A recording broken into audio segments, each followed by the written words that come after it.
Okay friends, मैं बस यहाँ पर जल्दी से स्टार्टिंग करने वाला हूँ। मैं अभी अपना एक कोड एडिटर यूज़ कर रहा हूँ, VS कोड, जो कि हम लोग के कोड को एडिट करने का ट्राई करते हैं। और हम लोग यहाँ पर पाइथन सीखने वाले हैं। अब मैं आपको जल्दी पाइथन बता दे रहा हूँ, मैं दूसरों की तरह स्लो नहीं बताने वाला हूँ। सबसे पहले पाइथन जो होता है वो एक अल्ट्रा हाई लेवल का लैंग्वेज होता है। याद कर लीजिए, अल्ट्रा हाई लेवल का लैंग्वेज होता है जो कि कोड को बहुत तेज़ प्रोसेस कर सकता है बाकी सब लैंग्वेज के बदले में। अगर आप कंपेयर करेंगे तो अभी मॉडर्न लेवल पे सबसे अच्छी जो लैंग्वेज है उसे ऑलमोस्ट पाइथन ही माना जाता है। अब नेक्स्ट हम लोग अब पाइथन को सीखते हैं।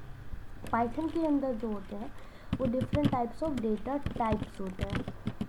अब डेटा टाइप्स क्या होते हैं वो मैं आपको बता दे रहा हूँ। डेटा टाइप जैसे होता है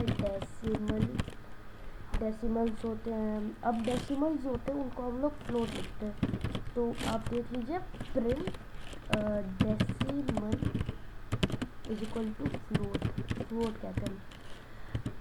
इंटीजर जो होते हैं, इंटीजर्स को हम लोग कहते हैं रुकिए,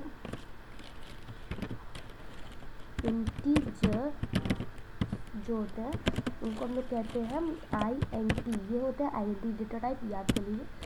फिर उसके बाद जो हम लोग के होते हैं फ्लोट्स जिसको कहते हैं, वो एक्चुअल में होते हैं डेसिमल्स प्लस इंटीजर्स। ये बोथ के लिए यूज़ किए जाते हैं और इनको हम लोग कहते हैं फ्लोट। नेक्स्ट में हम लोग क्या आते हैं, बूलियंस। अब बूलियंस क्या होते हैं, जो हम लोग के ट्रू स्लैश फॉल्स जो होते हैं, जो कि हम लोग के बाद के प्रोग्रामिंग काम आते हैं। ये थोड़ी कॉम्प्लेक्स टर्म होता है, इसको हम लोग कहते हैं बूलियंस। ये सब आपको याद कर लेना क्योंकि ये हम लोग के बहुत। फिर नेक्स्ट हम लोग का एक और डेटा टाइप होता है जो कि होता है हम लोग का स्ट्रिंग। अब स्ट्रिंग क्या होता है, मान लीजिए मैंने यहाँ पर ऐसे लिख दिया, next which is my name, ये मेरा नाम है। फिर मैंने यहाँ पर, ये होता है हम लोग का स्ट्रिंग। इसका मतलब एक बस लाइन हो जो कि स्ट्रिंग टाइप में हो। अब मैं आपको बताता हूँ कुछ फंक्शंस भी होते हैं इसमें। जैसे फंक्शंस में मैं आपको बताता हूँ फंक्शंस। अब यहाँ पर जब मैं कोड लिख रहा हूँ तो आप एक चीज़ नोटिस कर पा रहे हैं, मैंने यहाँ पर अपना ये हैशटैग यूज़ किया है, जैसा कि अभी आप ये देख सकते हैं। ये जो हैशटैग्स होते हैं ये कमेंट्स होते हैं और इसको जो पाइथन होता है इग्नोर करता है। अब मैं आपको कुछ फंक्शन से इंट्रोडक्शन कराता हूँ। जैसे प्रिंट होता है, वो एक स्पेसिफिक स्ट्रिंग या एक वेरिएबल को प्रिंट करने के काम आता है। जैसे मैं यहाँ पर अपना नाम लिख रहा हूँ तनिष, ये आप देख सकते हैं कि ये जो है एक स्ट्रिंग है। अब मैं इसको क्या करता हूँ, इस कोड को रन कर ले रहा हूँ। जब मैं इस कोड को रन करता हूँ तो ये तनिष जो है यहाँ पर प्रिंट कर लेता है, जैसा कि अभी आप देख सकते हैं। ये हम लोग के प्रिंट फंक्शन को डिफाइन करता है। अब मैं वेरिएबल सिंपली क्या होता है, मान लीजिए आपने कोई लेटर ले लिया 1। अब आप एक और चीज़ नोट, हम लोग का कोई भी वेरिएबल जो होता है वो किसी नंबर से नहीं स्टार्ट, जैसा कि अभी तो मैंने यहाँ पर लिख लिया अपना बस यहाँ पर वेरिएबल लिख लिया, तो इज इक्वल टू लगाकर मैंने इसमें 12 वैल्यू लिख दी। 12 में एक स्ट्रिंग की वैल्यू उसको दे दे रहा हूँ, स्ट्रिंग की वैल्यू है तनिष। अब प्रिंट फंक्शन का यूज़ करके मैं लिटरली वेरिएबल्स को भी प्रिंट करा सकते हैं। याद हम लोग को करके रखना है कि जो वेरिएबल्स होते हैं जब हम लोग उसको प्रिंट कराते हैं तो फिर हम लोग को यूज़ नहीं करना होता सेमीकोलंस का। तो मैं इसको रन करता हूँ और जब हम लोग इसको रन करते हैं तो फिर ये अच्छे से मेरा तनिष्क प्रिंट कर देता है। अब वेरिएबल्स होते हैं बाद में बहुत अच्छे कोडिंग में हम लोग के काम आते हैं। अब मैं आपको डेटा टाइप जो मैंने आपको पहले एक्सप्लेन किया था वो मैं आपको बता दे रहा हूँ कि डेटा टाइप्स का आप कोई भी अगर वेरिएबल होता है, अगर आपको उसको कोई डेटा टाइप उसका ऐसे नाम देना है, जैसे मान लीजिए मैंने वेरिएबल यहाँ ले लिया वेरिएबल 1 और फिर उसके बाद मैंने इज इक्वल टू में मेरे को उसको इंटीजर की वैल्यू देनी है। अगर मुझे उसको इंटीजर की वैल्यू देनी है तो फिर यहाँ पर मैं कोई इंटीजर लिख दे रहा हूँ, जैसे 12 एक इंटीजर है, तो मैं इसको प्रिंट करा ले रहा हूँ। यहाँ ये चला गया वेरिएबल 1। अब मैं इसको प्रिंट कराता हूँ और यहाँ ये हो गया 12 प्रिंट। प्रिंट हो गया। ये जो है ये मैंने एक इंटीजर डेटा टाइप है। और अगर आप किसी भी वेरिएबल का अगर आपको डेटा टाइप चेक करना है तो आपको सिंपली क्या देखना है, प्रिंट, आपको प्रिंट करना है कुछ, फिर आपको टाइप प्रिंट करना है, टाइप, फिर उसके बाद आपको इसकी वेरिएबल वन, परफेक्ट। हम लोग यहाँ पर वेरिएबल वन को टाइप को प्रिंट कर रहे हैं। तो मैंने इसको रन किया तो फिर ये आपको बता देगा कि ये जो है ये है हम लोग का INT क्लास INT। और मैं आपको INT पहले से बता चुका हूँ, ये होता है हम लोग का इंटीजर डेटा टाइप। अभी तक हम लोगों ने इतना सीख लिया। और नेक्स्ट है हम लोग, मैं आपको कुछ ये फ्लोट आपको बना के दिखाता हूँ। मान लीजिए मैंने अब 112.90 कर लिया। फिर मैं इसको फिर से रन करता हूँ। अब देखिएगा यहाँ पर आएगा क्लास फ्लोट, आप यहाँ देख सकते हैं यहाँ आया फ्लोट। अब मैं इसको डिलीट कर देता हूँ इस टर्मिनल को। अब नेक्स्ट मैं इसकी वैल्यू दे दे रहा हूँ ट्रू। याद रखिएगा जब भी हम लोग ट्रू या फॉल्स लिखते हैं तो हम लोग को हमेशा ये कैपिटल में लिखना होता है, फर्स्ट लेटर जो होता है।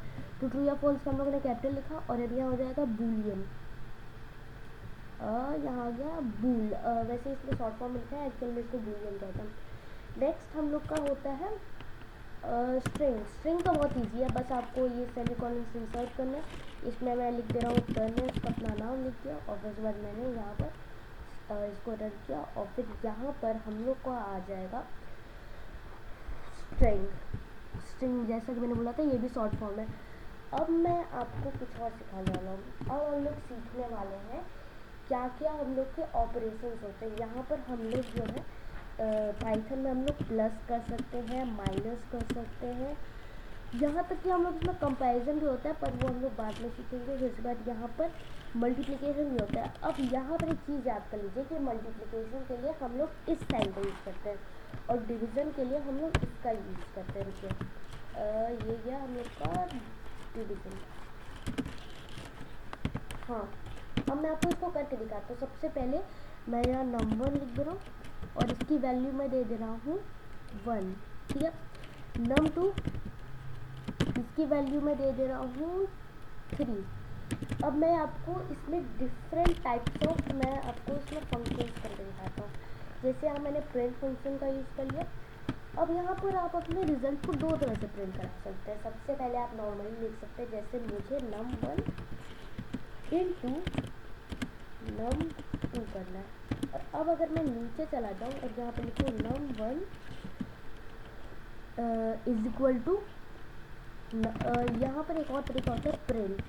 मैंने प्रिंट फंक्शन का यूज़ किया यहाँ पर आकर मैंने num1 इंटू num2 ये मैंने किया। अब मैं इस कोड को रन करके देखता हूँ और आपको लिटरली दोनों के दोनों सेम आंसर लिख के देखेंगे। अब प्रॉबेबली ज़्यादातर लोग क्या करते हैं, यहाँ पर आपको सेम आंसर देखने को मिल गया। ज़्यादातर लोग क्या करते हैं, इसको नॉर्मली ऐसे लिख देते हैं, जो कि प्रॉबेबली गलत होता है। हम लोग को ऐसे प्रिंट फंक्शन का यूज़ करना चाहिए क्योंकि ये ज़्यादातर यूज़ भी होता है। अब मैं आपको इसमें अलग अलग टाइप के फंक्शन करके दिखा दे रहा हूँ। मैं आपको एक और चीज़ बता दे रहा हूँ कि अगर आपको दो चीज़ें अलग अलग एक सिंगल लाइन में प्रिंट करानी है, अलग अलग करानी है, तो आपको इस तरह से करना होता है। जैसे नंबर, मेरे को इसमें नंबर को प्रिंट कराना है। अगर आपको दो चीज़ों को अलग करना है तो यहाँ बस एक कॉमा को इंसर्ट कर देना, फिर आपको यहाँ num2 लिख दिया और अब ये दोनों चीज़ों को अलग अलग ऐसे करके प्रिंट करते हैं। जैसा कि अभी आप देख पाएंगे, ये इसने कर दिया 1 3, जैसा कि मैंने यहाँ पर ऐसे लिखा भी था num1। अगर आपको दो चीज़ों को अलग करना है तो फिर आप इस तरह से कर सकते हैं। नेक्स्ट, अब आपको इसको अगर दूसरी लाइन में लाना है तो फिर ये हम लोग /n का यूज़ करते हैं, जो कि अभी मैं नहीं करूँगा।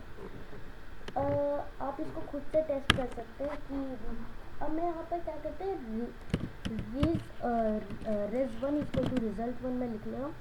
num1 जो है, अब मैं यहाँ कर क्या कर ले रहा हूँ, num1 is equal to num2। ये मेरा result1 की वैल्यू ये होगी। result2 जो होता है उसमें मैं उसकी वैल्यू दे दे रहा हूँ num1 माइनस num2। रिजल्ट 3 की वैल्यू मैं दूंगा num1 इंटू num2 और फिर लास्ट में मैं रिजल्ट 4 की वैल्यू मैं दूंगा num1 डिवाइडेड बाई num2 अब मैं यहाँ पर सिंपली इनको प्रिंट करा ले रहा हूँ। प्रिंट कराने के लिए मैं यहाँ result1, फिर result2, फिर result3, फिर उसके बाद यहाँ मेरे को ये result4। अब मैं इसको प्रिंट करा ले रहा हूँ।